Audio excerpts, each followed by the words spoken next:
Hello and welcome back to the Audible Finish, where we discuss the week gone by in the world of wrestling. I am your host, Dimitri Kalos, and alongside me, as always, is my esteemed co-host, Thanasi. Welcome back, Thanasi. Salutations and peace. Thank you for having me back. In today's episode, we discuss the lead-in to AEW Dynasty this weekend, as well as give our predictions, including if we believe Swerve Strickland will become the new AEW World Champion. We also discuss the developments from WWE, including the shocking debut of Tama Tonga as part of a new look bloodline, the new World Tag Team Championships, as well as Chad Gable's post-match attack on Intercontinental Champion Sami Zayn. If you are enjoying the podcast and have a moment, please like, share, and subscribe. And if there is a certain topic that interests you more than the other, please feel free to jump to it using the timestamps in the description below. On that note, Thanasi, let's dive right into it. And to start off with, we're going to be discussing the Smackdown after Mania, which saw the debut of Tama Tonga, as well as Solo Sikoa seemingly taking the reins of the new look bloodline, which no longer features Jimmy Uso. There's a lot going on here, but what are your thoughts on this whole segment with on the night that involved everything with the bloodline?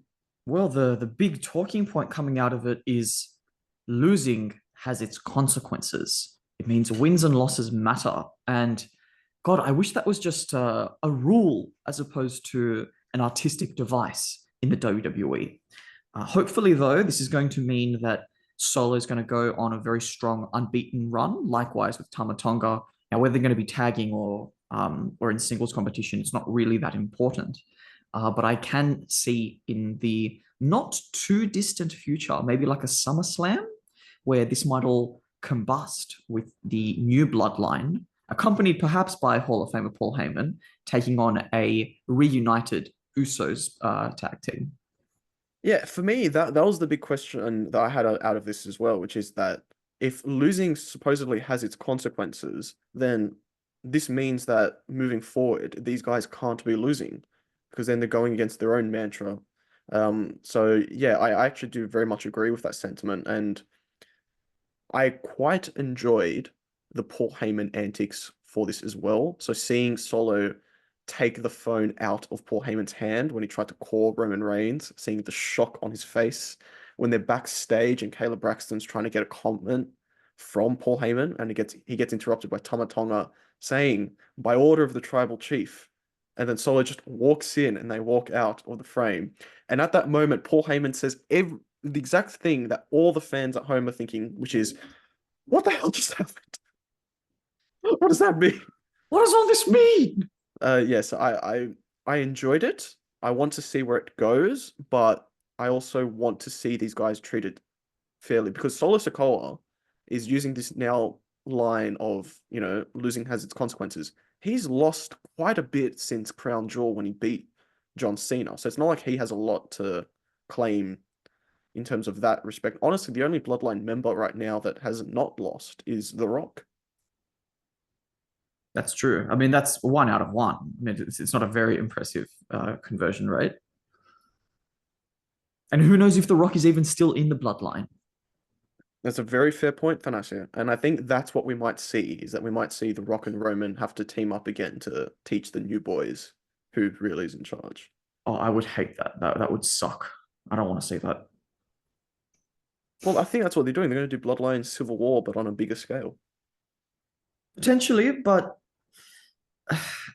like, how's it going to look on paper? You've got Tama Tonga, who's going to have a short run. Will have at that point have had a short run in WWE, and Solo, yes, an up and comer, but nowhere near the level of Roman Reigns or The Rock. Essentially, got two franchise players teaming up. It's not going to really do anything for anyone, to be honest. Oh, I don't necessarily agree with that sentiment because when you've put two guys in the ring with Roman Reigns and The Rock, you do get a bit of a rub. There is something to be said that if they're putting you up against that high level talent, you can make something with it. It's just a matter of does that end the feud? That's the question. Is that where they draw the line? In any case, the other action coming out of SmackDown that is of interest, to me at least, is we've got the competitors for the number one contenders match announced for the WWE champion Cody Rhodes, and it's going to be AJ Styles versus LA Knight. Yeah. And obviously, look, this is a WrestleMania rematch, but I'm quite excited at the prospect of, to be quite frank, AJ Styles versus Cody Rhodes. I don't think putting LA Knight as Rhodes' first opponent is a wise choice, given that they are both trying to get the positivity out of the fan base. I think AJ Styles is probably the wise choice, and it's.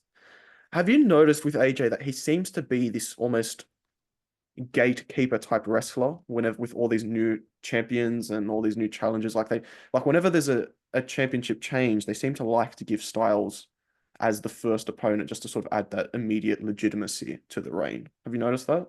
I guess he's in that stage of his career, similar to where Dolph Ziggler was, where they're using them to prime an up and comer or to really show a brand new. So with Dolph Ziggler, it was more about debutantes, but with AJ Styles, it's more about world title winners. And I mean, he's one of those people who has accrued so much money in the bank for himself over the years that taking a loss at this stage of his career, it doesn't really affect him all that negatively. Whereas giving someone the victory against him, though, because he still has that prestige and that reputation, it is actually a big W for them. So it's a win-win, I suppose. Moving on to Raw, we started off with Rhea Ripley coming out, and as was being reported in the day before and leading up to it, she actually did vacate the Women's World Championship due to injury. And there's a champ that's going to be crowned next week. But how do you feel about us losing the champion in I this am manner? I am really, really devastated. And the reason for that is because Rhea has held the title for more than a year now, I think. And in that whole time, it's felt justified. It doesn't feel like it's been dragged out, right? She really does feel like she has felt like she's been the number one in her division. For injury to take that away, I just find that a massive, massive shame, really disappointing, because we could have stretched it out and then had, like a massive blow off, her put over a big baby face later down the track when it has felt like it's the right time. Because right now, it's basically felt like it's all been, the Rhea Ripley show. And it's rug's been swept from under her feet, under our feet. I mean, obviously I'm upset for her. I'm not entirely sure how long she's going to be out, but it feels as if with all this momentum, with the ball that's been rolling so well for so long, that this actually might impede progress when she returns. I hope I'm wrong. I hope I'm going to be proved wrong and that people are going to be, massively popping for her to reemerge from injury. But you can't always trust it with fickle fans. Like if someone else takes the title now without having beaten her, they may seem like a weak champion now, but over time, we actually may come to enjoy this champion quite a lot. So when it comes back for Rhea, we might not want to see that happen again, which is really it's a shame to have it end up that way. What do you think about the vacation? It's obviously a tragedy in the sense of you're cutting short what could have been a very imposing reign, similar to Gunther, similar to Roman Reigns. I think for WWE, this comes at actually a very fortuitous time because with the draft coming up, it can facilitate for some changes. Because right now, with Becky and Rhea not being on Raw's active roster, it does feel a bit like the women's division's light. So it's almost a perfect time for a draft to bring in, say, a Bianca Belair to sort of just hold the show steady in the place of Rhea Ripley and Becky Lynch. I hope, like you, that they do sort of keep the momentum going with her afterwards, but you never know with these sorts of things. Finn Balor was given the world championship, got injured, and he's never reclaimed it since. I That know is it's a not exactly fantastic the same example. thing, but like there No, is that idea of momentum being cut short and then you don't regain it the same way ever again. it's a very similar example. Yes, I know that we're talking 380 days versus 1 day, sure, but it's that exact principle of when you come back, you may not have the same steam coming out of you that you did when you got knocked off. So I agree with that example. On a more positive note, after that, we had Sheamus return, and not just return, he returns with his old theme song written in my face. I legitimately popped listening to this at home, and I had to really pay attention because I felt like the audio wasn't as loud. It was a bit more, it was a bit harder to pay attention, but believe me, I was paying attention, and I'm so glad he's back. Some people are calling him fat. Um, to be honest, like, yes, is he a bit pudgier than before? Probably. Do I care? Not really, because did it impede his performance? Absolutely not. And this is a guy that I didn't realize it, but he was coming off a pretty serious injury, I believe to his neck, potentially. And he was saying that there were doubts on whether he'd be able to return to in-ring action. So to see him back performing as admirably as he did with the theme song back, and now he's on the right show to go after that IC championship. I'm really glad it's all back. How do you feel about having the Celtic Warrior on Raw? I think he would be an excellent challenger, potentially to win the Intercontinental Championship later this year at some point. We might get to that a bit later. I don't know if you've got that scheduled with the Chad Gable heel turn, so I don't know where that exactly factors into the sequencing of who wins the title and when. But on Sheamus specifically, I will just make a point about the body shaming because, for one thing, like we watch wrestling not for the bodies, right? That's what Vince McMahon watches it for. We watch it for the wrestling, we watch it for the stories. We want to be captivated. And Sheamus does that for us, presents good stories. So I will speak a brief word of in defense of the body shaming issue, whatever's going on here. That said, how awesome is it to have the old theme back? Everyone's been going on about it for years. So let's see where this pans out. I'm actually quite keen to see the IC title around his strap sooner rather than later. And we'll get to the IC championship in a little bit, but I just want to quickly reflect as well on the new World Tag Team Championships, no longer Raw Tag Team Championships. That's fantastic. What did we think of the design? Because I can tell you, I liked it. I'm not a big fan of the red background on the actual World Tag Team part of the center plate, just because I feel like now you're kind of restricting it from being, say, involved uh in a draft switch up if you ever want to do it down the line. I feel like just keep things very neutral. But in general, a vast improvement of the previous straps, in my opinion. See, that's the thing. We should be comparing where you don't compare yourself to other people. You compare yourself to yourself yesterday. And the Raw tag team straps a week ago were quite ugly, right? We've had those penny designs for something like nearly 15 years, 14 It's been a years, I think long we've had time. them. Yeah. This is because with the old bronze one as well. So this is a massive improvement. I understand your point about the red being like a bit of a holdback. I mean, I'm not always the biggest fan of red on wrestling belts, but it did work on the old World Tag Team straps. And if I can raise this interesting point, this is going to be very confusing for everyone on Wikipedia because these are going to continue the lineage of the Raw Tag Team titles, which continue the WWE Tag Team titles, which were introduced in 2002 alongside the original World Tag Team ones. So it feels a little bit topsy-turvy, right? I understand why they did it because it follows on with the Women's World title and the World Heavyweight Championship, so now World Tag Team all on Raw. And I think that actually, for that reason, it makes it a lot harder to switch any of these to have brand switches because the uniformity is really clean. It's really nice. I don't see them wanting to do that even in this draft. I'm talking later down the track, 2 years, 3 years. It still exactly pigeonholes them. It still pigeonholes them. That's exactly my point. It's not so much about it being right now. It's more about down the line if they ever want to do that switch, what might happen. But that being the case, if you are going to do it 2, 3, 4, 5 years down the track, you don't have to do it with the belts, with the tag belts. And even if you do, in 5 years, you can always redesign the belts as well.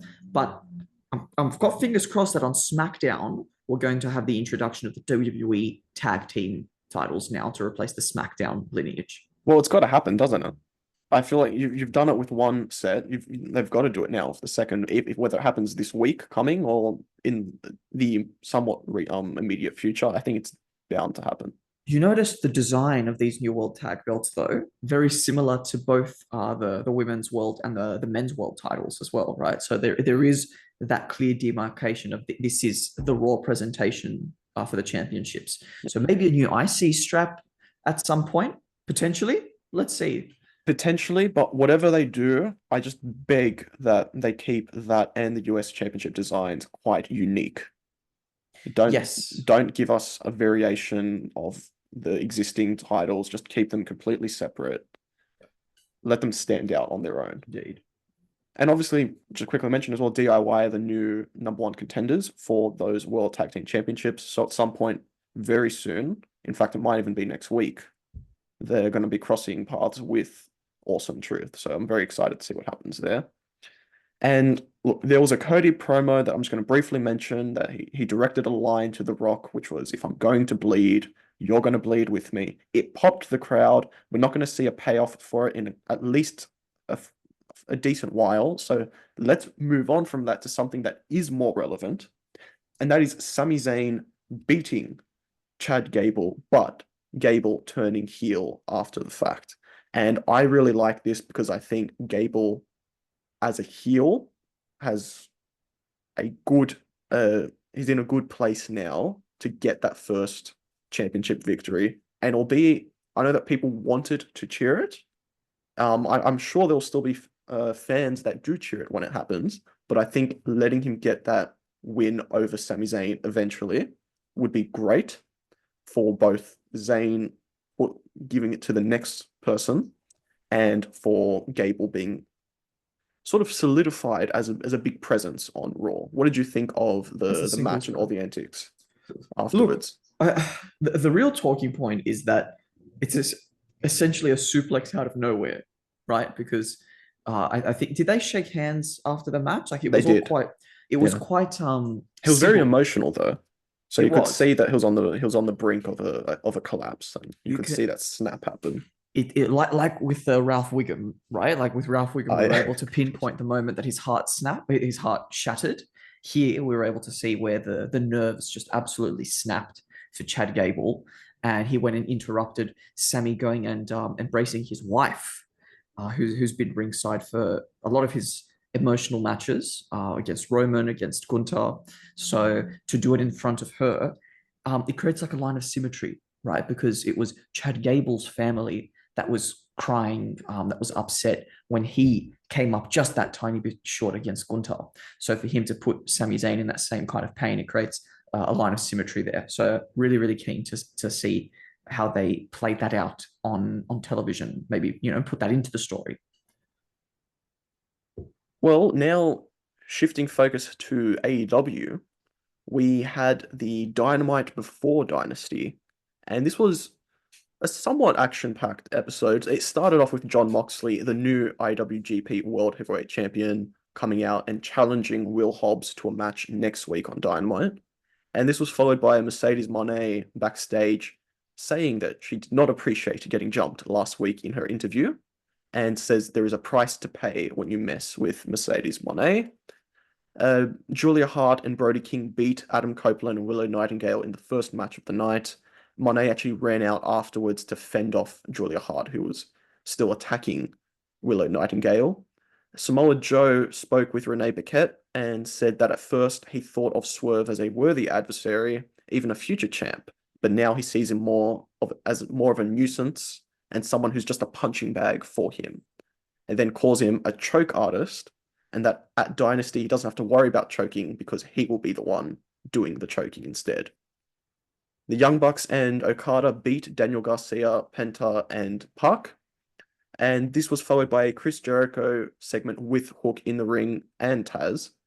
And Jericho was basically pleading for Hook to learn off of him and let him be his mentor, saying that he's the learning tree and that everyone has come out for the better after being in the Jericho vortex.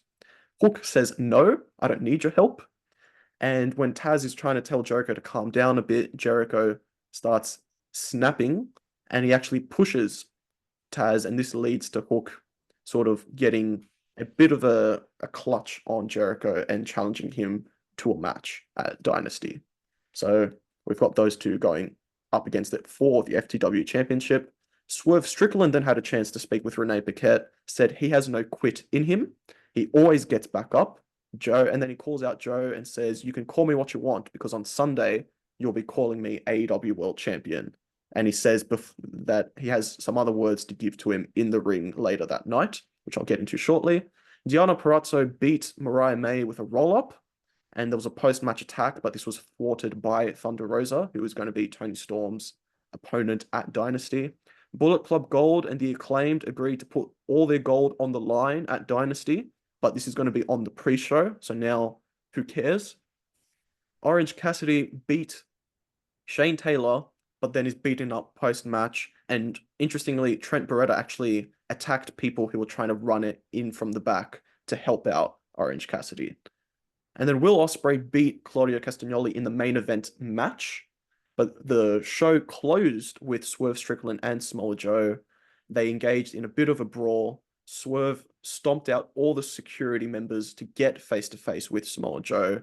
And then in the following brawl, Joe managed to finish on top, hitting the Muscle Buster and then holding his championship up above his head. So that was Dynamite, Thanasi, and very interesting episode. And I feel that there are some interesting takeaways from this in terms of what's going to happen now at Dynasty. And there's a way to sort of perceive what's going to happen. But are there any thoughts you wanted to add quickly on the way things have played out leading up to Dynasty? Well, before we get to Dynasty, can I make this point that with Mox opening the show, IWGP Heavyweight Champion, I think that stat that you had presented to me earlier in the week that I think it was since sometime in 2020, someone of the Shield has been world champion, sometimes more, sometimes all three of them, up until WrestleMania 40. And it took like a 2-week gap of none of the three. And now we're back to someone having it. And the status quo, if you will. It's massive for Jon Moxley, right? I mean, this is the title. Yes, it doesn't share the exact same lineage as the original IWGP Heavyweight Championship, because this one is the merged one between that belt and the Intercontinental title. But my God, this is the lineage where, you know how we can make the argument that the real world champion in wrestling is whoever is the world champion in WWE because it's the biggest promotion. AEW is a challenger promotion. Well, the real title that can challenge the WWE for possessing the real world champion or the real champion of the world is New Japan Pro Wrestling. So massive, massive props to Jon Moxley for being the IWGP Heavyweight Champion. No one can take this away from him, right? And very few people have that overlap between being WWE World Champion and IWGP World Champion. Very few. So he joins a very select bunch. Super stoked for the bloke. Well, Thanasi, that sort of leads us well into our next segment of this episode. And this is really what it's all been about leading up to this weekend, and that is AEW Dynasty. On that note, Thanasi, I think it is time for us to give our predictions for what we think is going to happen this weekend at AEW Dynasty. We've got a 9-match card with 1 match on the pre-show. I've elected to not include the pre-show match in our predictions. So we'll just go straight into it. And the first contest we're going to be discussing is Adam Copeland, Eddie Kingston, and Mark Briscoe versus the House of Black. Where do you see this one going? So where I'm thinking is that the House of Black can really take a W here to strengthen the feud against Adam Copeland. I think the baby faces are they're all quite in good form because Briscoe and Kingston, they had, a nice match for the ROH World title. I mean, you've got 2 champions on one side of the equation. So that's actually what's drawing me to that side. But I think even though the right call would probably be to give it to the House of Black, I'm going to opt for the baby faces on this occasion, just predicting AEW's booking style to, give a win to Adam Copeland and to the ROH World Champion as well. I'm going to go with the heels here. I just, I have a vibe. And I honestly think they could probably do with it more. given the circumstances, because Adam Copeland's a champion, Mark Briscoe's a champion, Eddie Kingston until very recently was a Triple Crown champion. The House of Black haven't really had any honors that they can boast in a little while, so I think they could actually do with the win here. And I think giving them the win here could even give a bit of ammunition to Malachi Black challenging for the TNT Championship as well. Moving on, we've got Hook versus Chris Jericho for the FTW Championship in an FTW Rules match. This one is actually a little hard for me to predict because I feel like on paper there's an obvious winner here, but Jericho is not usually one to do bit feuds. Sometimes he likes to keep things going, and it would be a shock if he did get the victory over the champion here. That being said, I still am putting my money on Hook to win this match. Yeah, likewise, I will be doing the same because I can't see Jericho as the FTW champion. Like it would be a vanity project for him, and this is it's Hook's championship, so I can't see it going any other way. And it would give a good rub to Hook getting a victory over Chris Jericho. The next match we've got to discuss is Roderick Strong versus Kyle O'Reilly for the AEW International Championship. And I think this match is one that, if they do it right, could be very emotionally charged. But that being said, we're not here to predict if we think it's going to be emotionally charged. We're here to predict who we think is going to win. So, Thanasi, who have you got going over in this one? I would like to see Kyle O'Reilly with gold at some point. I don't think that right now is the opportune moment to do that. I think we have a little bit more storyline to squeeze out. I do recall that I thought that Adam Cole was trying to fulfill a similar prophecy with the Undisputed Kingdom that he had with the Undisputed Era, but that has not yet been fulfilled. And I don't know if they're going to give up on that just yet.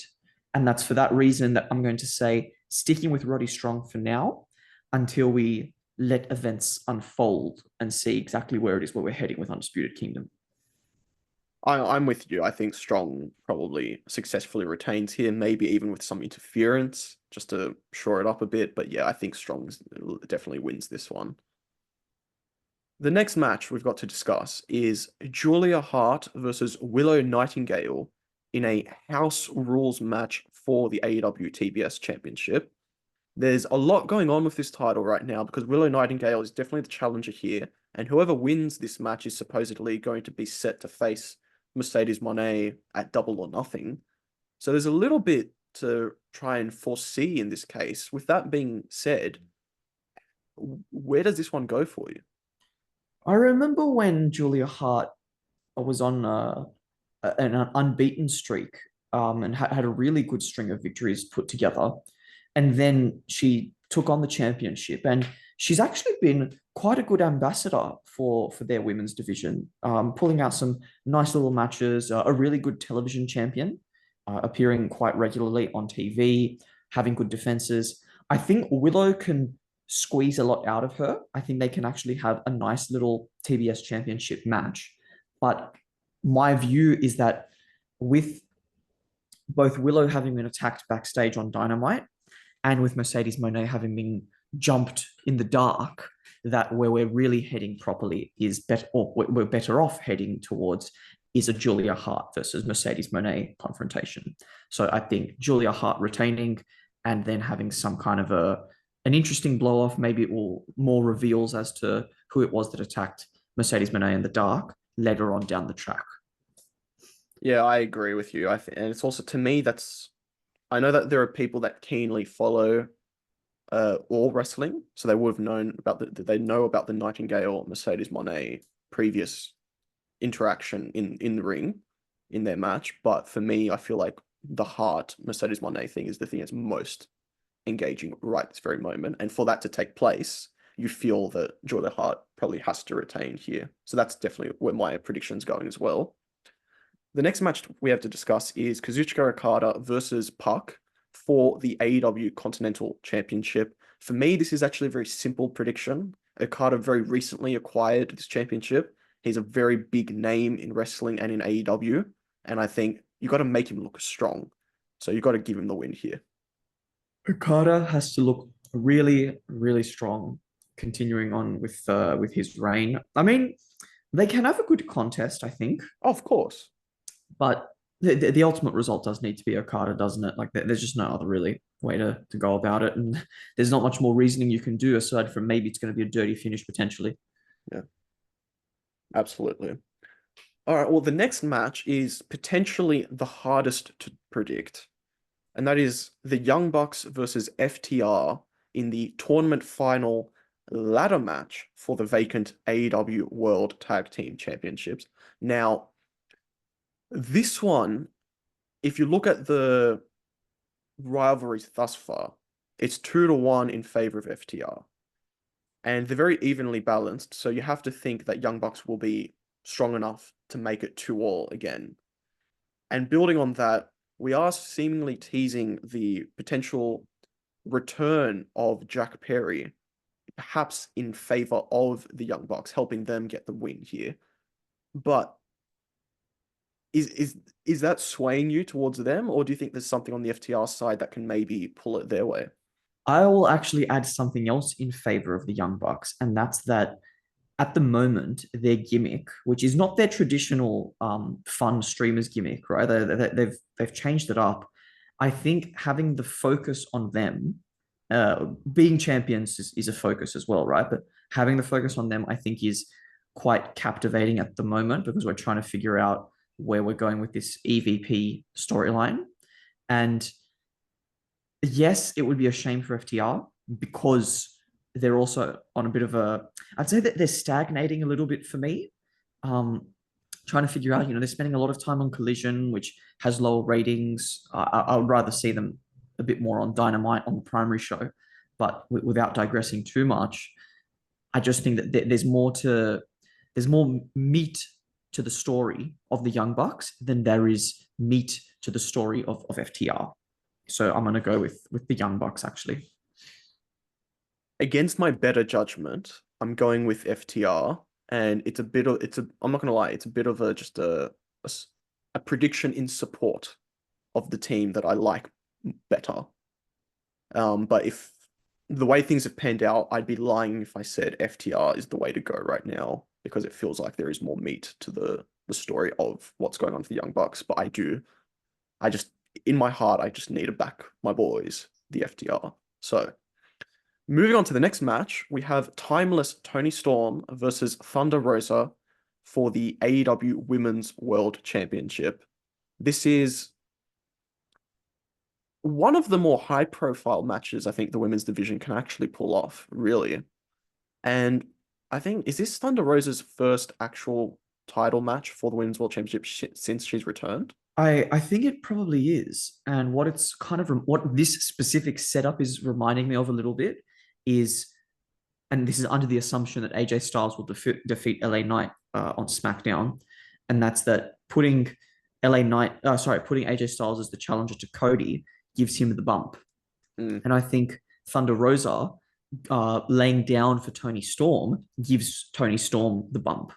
And I'm quite keen to see that. It's not time to take the belt off Toni Storm yet. And until we get there, we just got to keep making her look strong, giving her enough screen time to show off the timeless thing. So my prediction is definitely going to be Toni Storm on this one. And I think they've got a bit of personal beef as well. So that aggression may find its way onto the screen in the ring come Dynasty.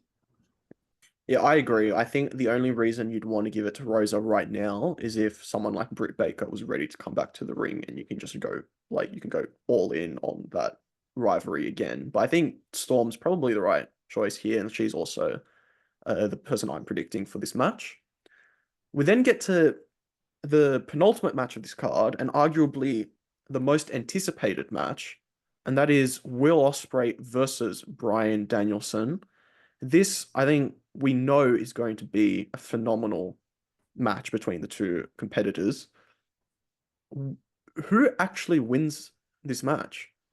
Because Uh, there is one argument that it should be Osprey, but it's also dependent on what they want to do with the feud as well. Because if Look, it's just a one-off, then give it to Osprey. But if they want to do something extended a bit longer, it could be that they give Danielson the win here. accepting uh, accepting some kind of a dirty finish or shenanigans, well, Osprey has to be the favorite going into this. He just has to be because he he hasn't had all that long as a full-time permanent member of the AEW roster. And I think that getting the victory over Danielson just raises his stature to kind of like that insurmountable sort of level where he can actually begin to, start to say, hey, Swerve, I'm coming for you. Or start to say, hey, Adam Copeland, I'm coming for you. Get that gold around his waist. With Danielson winning, I understand the point that you're making about maybe it could extend the feud, but AEW generally does not like to do too many repeat matches. So having that repeat match, as early as say like Double or Nothing or something like that, I don't really think it's in the cards at the moment. So I'm gonna go quite confidently with Will Ospreay. I'm gonna go with Bryan Danielson, and I think that he's a phenomenal wrestler. Losing to him doesn't actually hurt as much as one might think. And I think as well, like we've seen with AEW, one is rivalries can continue, but months separated. So it might not even be that these two face again at the next immediate pay-per-view. It could be that it could be further down the line, and that's when they revisit it. And I think it just depends on when they want to give Osprey the world title, because if they don't want to give it to him too soon, then you can still afford to just have him put on these great stories and matches with these other guys in the periphery of the actual world title scene. So I'm going to go with Danielson here. And that now leads us to the main event, and that is Samoa Joe versus Swerve Strickland for the AEW World Championship. And this is going to be a hard one to predict for me. I think I know where you're leaning, so I'll just throw it to you first. Well, I'll first put it logically, right? And then I'll get to the qualitative side. But logically, I'm predicting not many what do you call them? Not many title changes and quite a few heel victories. And given that these guys are, I think Swerve is quite truly the babyface here. So I think having that overlap now of a babyface winning and a title change, I think is quite in the cards for this particular card. That said, I'm super, super keen for this to be the focus because at the last pay-per-view, I thought Swerve was going to win, but Sting had the focus, right? So they didn't have the title change because it would have taken away. Right call in hindsight. Now there is nothing in his way, nothing to prevent him from joining the likes of Ron Simmons, the likes of Bobby Lashley, Booker T as big Kofi Kingston, Big E as massive world champions, Black African American world champions. Super keen to see this happen. And I really think it's time for him to be coronated. So Swerve Strickland for AEW World Champion. I 100% agree. I think it's time. And the it just feels perfectly set up for him, like the way you're saying, is that even last month when we thought maybe that was the time to do it, you were right. Like in hindsight, the focus was too much on other people. And now it's like it's all on him. And we've got the pay-per-view name of Dynasty. It almost feels like it's perfectly set up for someone else to set up their own dynasty in the company. So yeah, Swerve Strickland, definitely I'm supporting him in this prediction. I wouldn't be devastated if Joe retained, because I am quite enjoying him as the world champion, but it does feel a bit like he won it from MJF to offload it to another big up and coming star, and feels like Swerve Strickland is that right star to actually take the reins from him. If anything, I would actually say that I originally thought Joe was set up to be a transitional champion. He's actually been more than that. And I'm actually really happy with that because he deserves to be more than a transitional champion. He's had a really good, solid reign, proved himself to be, like a deserving sort of natural leader. Like not everyone who is a natural born leader actually ends up being the most popular person. But I do see those natural leadership qualities in Joe for the locker room and to lead as world champion. So it's been a good run, and let's bring it to a glorious end. Let's end it with a bang, not with a whimper. Well, those are our predictions for AEW Dynasty. Please feel free to let us know in the comments below if you think we completely stuffed it up or if we're onto something. And likewise, tell us what you think's going to happen at this week's event. Well, Thanasi, that brings us to the end of this week's edition of the Audible Finish. Next week, we're going to be reviewing AEW Dynasty, as well as the continuing stories on WWE's programming ahead of Backlash in Lyon, France. Thanasi, it's been great to have your company as always. Thank you for having me. We'll be back next week. And thank you to everyone for tuning in. Until next time, we hope everything you do is just too sweet.